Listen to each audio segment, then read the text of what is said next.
Scholars will tell you, you can look back at some of these ancient artifacts, like for instance the Venus of Willendorf's. They're like 30 or 40,000 years old. And many scholars today will tell you that they believe that those artifacts point to a time when Goddess was revered. And they have all of their academic theories for why they know these were, images where the divine was, as a female, was revered. And then by association, we believe, women were also more uplifted in society because, they were the life givers. This was looked upon as something very magical, very powerful. They could bleed without dying, quite frankly. The feminine as a deity has been around for a very, very long time. But then, patriarchy starts to enter the equation. We go from a society that thinks about the we to a society that thinks about the I.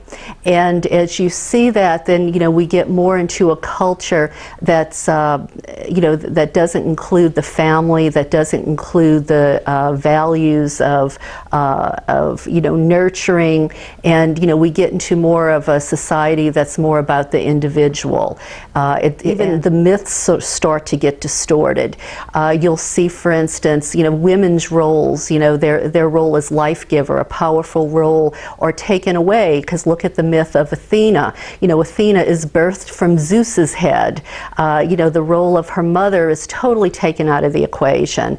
And, and women become no more than sort of an incubator for the male seed, is the expression, you'll hear sometimes.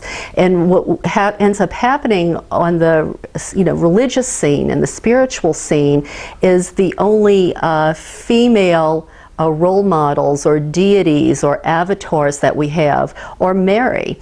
And Mary's a safe role model for women. She's not particularly a leader. She's gentle. She's kind. She's allowed to be the mother, but she's not, has no sexuality. She isn't allowed to be a warrior. She isn't going to stand up like the mother lioness and fight back if necessary. She tends to be subservient, and that's safe for patriarchy. And so that's the role model that they want women to emulate, rather than these more ancient goddesses who had autonomy, whose sexuality was not taboo as as it's come to be under patriarchal religions.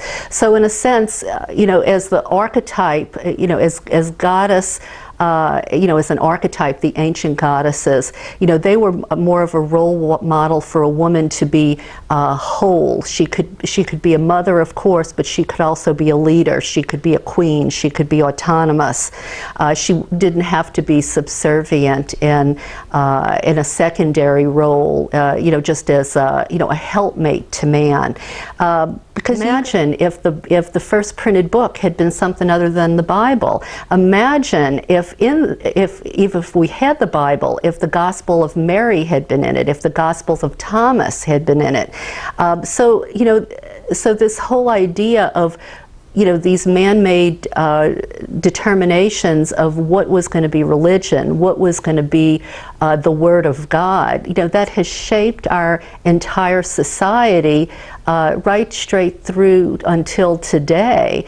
And we see it playing out really all over the world, where the men are in the positions of power and control, and women in so many cultures are predominantly seen as, in the role of I hate to say it, but breeder.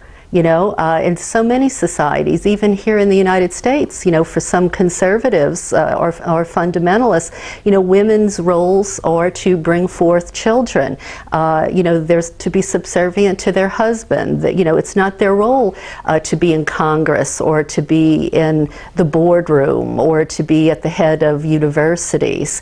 And statistics bear that out, quite frankly. You'll see that, there are less than 20% of women's leadership in academia, in Congress, in top corporations.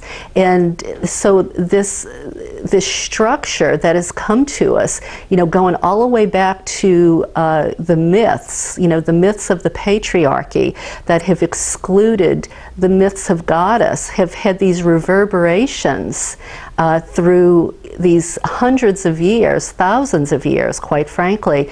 And it's what we're left with today as a result of that, is we have a world where women are thwarted from leadership, and things are only just starting to change.